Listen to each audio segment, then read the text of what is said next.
آیت اللہ شمس الدین اپنی کتاب روزگاران میں استغاثے کا واقعہ بیان کرتے ہیں، عزیزان محترم، بیان کرتے ہیں کہ یزد کے ایک بہت بڑے عالم دین تھے جو کربلا میں رہتے تھے. وہ کہتے ہیں کہ میرا جو ہے وہ ایک رشتہ دار تھا، میرے چچا کا بیٹا شیخ علی، وہ خود یزد کا عالم دین تھا. اس زمانے میں لوگ ٹریول جب کرتے تھے، حج پہ جاتے تھے تو مختلف جگہوں سے ہوتے ہوئے جاتے تھے. تو کہتا ہے وہ یہاں آیا اور ہم نے کربلا سے اس کو خدا حافظ کیا. کافی عرصہ گزر گیا، کاروان واپس نہیں آیا. میں پریشان. جب کاروان واپس آیا تو میں نے کہا کہ وہ کہاں ہے؟ کہا کہ ہم نے وہ آخری دن ایک دن زیارت پہ گیا کعبہ کا طواف کرنے، ہم نے اس کا بہت انتظار کیا، ہم دیکھتے رہے مگر وہ واپس نہیں آیا. ہم سمجھ گئے کہ اسے جو اہل بیت کے دشمن ہیں انہوں نے پکڑ لیا ہوگا اور اس کو قتل کر دیا ہوگا. ہم اس کا سامان لے آئے ہیں اور ہم یزد کی طرف واپس جا رہے ہیں. میں بڑا پریشان. کافی عرصہ گزر گیا. میں نے ایک دن دیکھا کہ میرا دروازہ کھٹکھٹایا جا رہا ہے. جیسے ہی دروازہ میں نے کھولا تو میرا وہ رشتہ دار، وہ عالم دین باہر کھڑا ہوا. میں نے کہا تم یہاں کہاں سے آ گئے؟ تم تو مکہ میں کھو گئے تھے. کہا نہیں، میں مکہ سے نہیں، میں یزد سے آ رہا ہوں. کہا تو یزد سے کیسے آ رہے ہو؟ تمہیں تو مکہ سے آنا تھا. کہا میں ابھی تھکا ہوا آیا، مجھے اندر تو آنے دو، مجھے چائے تو پلاؤ، پھر میں تمہیں بتاتا ہوں. خیر بیٹھا. جب وہ تھوڑی تھکاوٹ دور ہوئی تو اس نے بتایا کہ میں آخری طواف کرنے اور حرم میں نماز پڑھنے گیا، واپس آ رہا تھا تو مجھے ایک شخص بڑی بڑی مونچھیں اور داڑھی بھی نہیں ہے مجھے ملا اور کہا کہ شیخ علی تم یزدی؟ کہتا ہاں. کہتا ہے مجھے نہیں پہچانا؟ کہا میں نے نہیں پہچانا. کہا نہیں میں تمہارا جاننے والا ہوں. کہا مجھے زبردستی اپنے گھر لے گیا.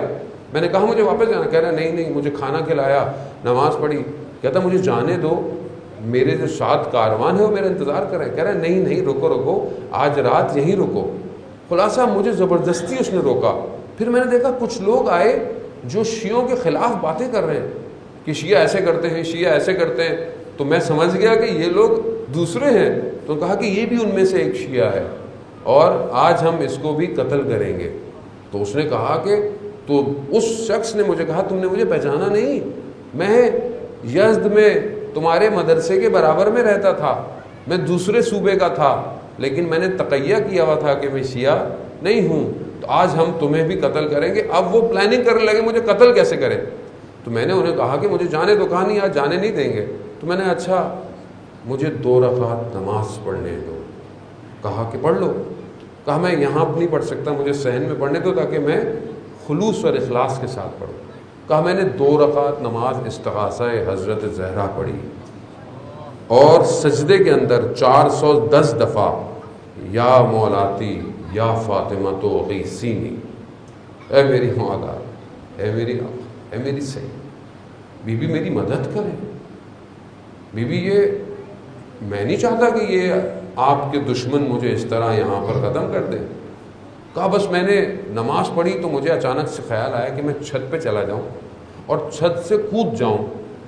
مولا نے میری سن لی تو مولا مجھے اپنے ہاتھوں میں لے لیں گے اور میں گرنے سے بچ جاؤں گا اور میں فرار کروں گا. جیسے ہی میں چھت پر گیا تو مجھے مکہ کے پہاڑ نظر نہیں آئے، کہاں غائب ہو گئے. اچانک سے میں نے دیکھا کہ یہ تو یزد کی پہاڑیاں ہیں.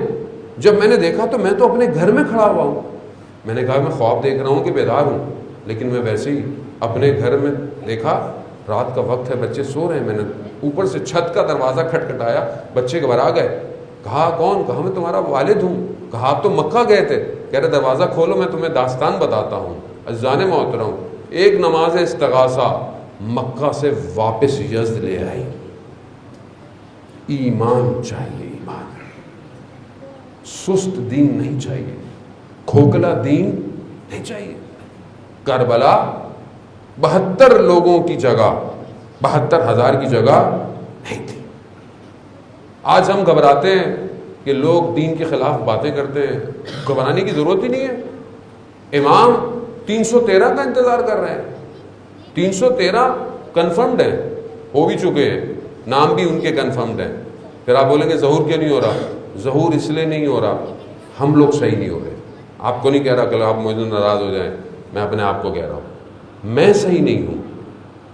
میرے اندر مشکل ہے، میں اپنی لائف میں آسانی ڈھونڈ رہا ہوں.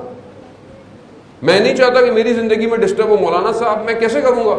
عزیزان محترم یعنی کیا؟ یعنی جب آپ چاہتے ہیں کہ ولایت جو ہے وہ اس ٹائم دنیا میں چھائے تو you have to do something, آپ کو کچھ کرنا پڑے گا. اب نہیں مولانا میں تو کچھ نہیں کر سکتا، وہ میں تو اچھے اچھے جہازوں میں بیٹھوں امام حسین کی زری کو چوم کے واپس آ جاؤں، بس مجھے یہی ثواب چاہیے مولانا، میں اس سے زیادہ اور کچھ نہیں کر سکتا. وہ یقیناً اس کا بھی ثواب ہے، لیکن بیوی آپ سے کچھ اور تقاضا کر رہی ہے.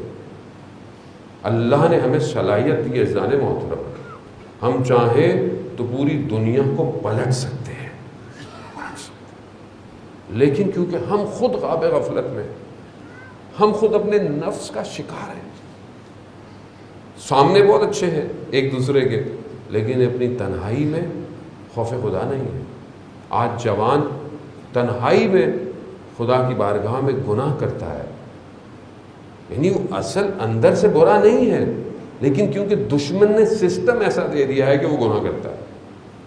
یہ سب دشمن کا سسٹم ہے. آج آپ کے سامنے گناہ آسان ہو گیا ہے. آج انسان نماز پڑھتا ہے لیکن اس کی کیفیت نماز میں نہیں ہے. آج خدا کی بارگاہ میں دعا کرتے وقت ہاتھ اٹھتے ہیں، لیکن دعا اس کی مادیت سے بھری ہوئی ہے.